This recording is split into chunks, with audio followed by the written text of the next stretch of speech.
এই ম্যাচ স্টিকের মাথায় থাকে রেড ফসফরাস সহ অন্যান্য element. Red phosphorus heavy powerful একটা জিনিস। তো আজকে আমরা এগুলো দিয়ে মজার কিছু একটা ট্রাই করব। চলুন। তো এরকম অনেকগুলো ম্যাচ বক্স নিয়েছি, এবার এগুলো থেকে রেড ফসফরাস আলাদা করে নেব।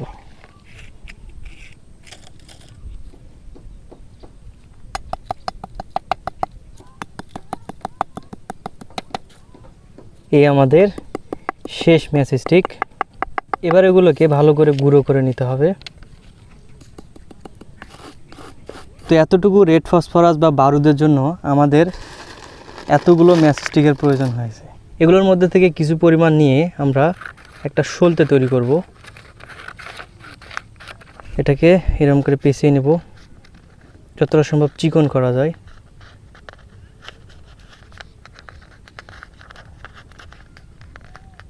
এরপর কিছু পরিমাণ বারুদ এতে এইভাবে নিয়ে নেব।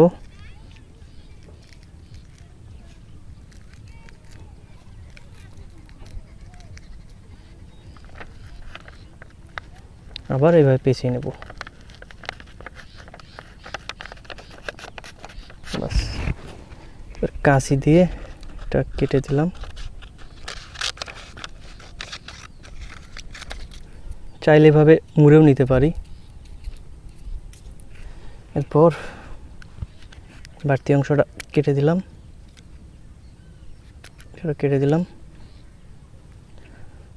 সাইডে থাক। এরপর প্রয়োজন হবে এরকম একটা বোতল, যা সিপিটাই ছোট্ট একটা ছিদ্র করে নেব। ওকে, এবার দেখি এই সলতেটা এখানে ঢোকে কিনা। হ্যাঁ, ঠিক আছে। এবার এখান থেকে কিছু পরিমাণ বারুদ নিয়ে নিই বোতলের ভিতরে।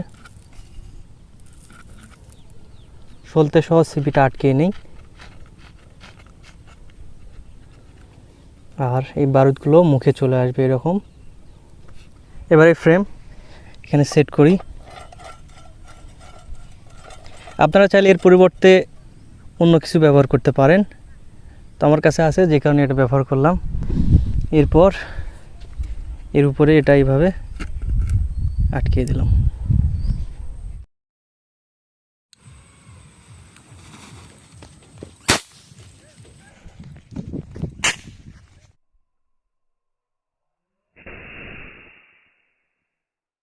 যেহেতু বড় বোতল দিয়ে খুব একটা শব্দ হচ্ছে না, যে কারণে এবার ছোট একটা বোতল দিয়ে ট্রাই করব।